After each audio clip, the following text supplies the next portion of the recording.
was maybe the late 80s when I first found out about the transformation game. My spiritual teacher, Carla Neff Gordon, got a copy of it. And of course, we had to play immediately. I love games and I loved the transformation game.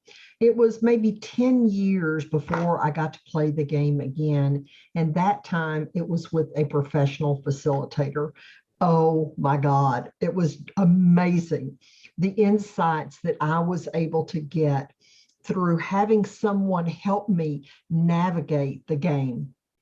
So what is the transformation game anyway? Well, it is a board game. And in another one of my videos, you can see all the different pieces and the different squares that you're going to land on. So some people have called it a conscious game of Monopoly.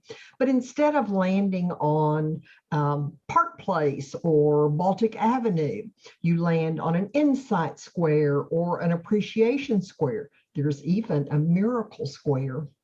So after playing that game in the late 90s with a professional facilitator, I began playing regularly. I got my own copy of the game and I would play by myself sometimes. I'd invite friends over and we'd play the game. And somewhere along the line, maybe 10 or 15 years ago, I began playing every year on Easter weekend. And that's because from what I've read and heard, that is when the veil between the earth plane and the spiritual plane is the thinnest. And so it's that energy that I wanted to bring into my game, because for me, it's a spiritual development tool. But the real purpose, the real exciting thing, at least to me, about the transformation game is that it shows us what we believe. Oh my God. Okay. Don't freak out. Don't shut my video off already. So my name is Ranson. I am an accredited advanced transformation game facilitator. I went to Findhorn, Scotland, the birthplace of the game, 5 years ago, and took my training. So when you're playing the game, I said it shows you what you believe about things. That's the scary part, maybe? Yeah. So, for example, I remember one year in particular, it was 2016, and I was going through some very difficult financial times. And when it came time to play the game, I don't know where I got the idea. It's kind of insane if I think about it now, but I set my intention.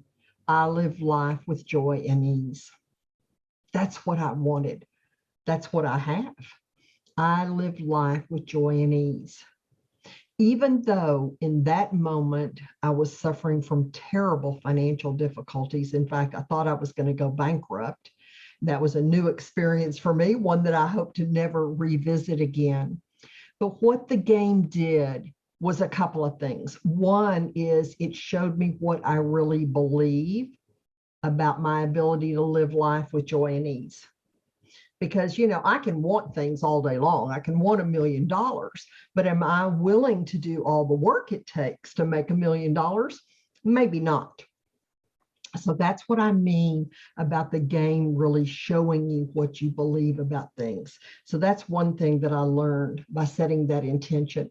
The other thing I learned is that it kind of poked holes in my consciousness so that a truer version of me, or perhaps it's not a truer, but some part of me that was hidden from my conscious mind was able to emerge.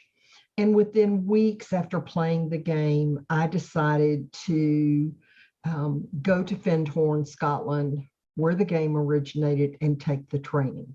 So you'll have to tune back in to hear the rest of the story.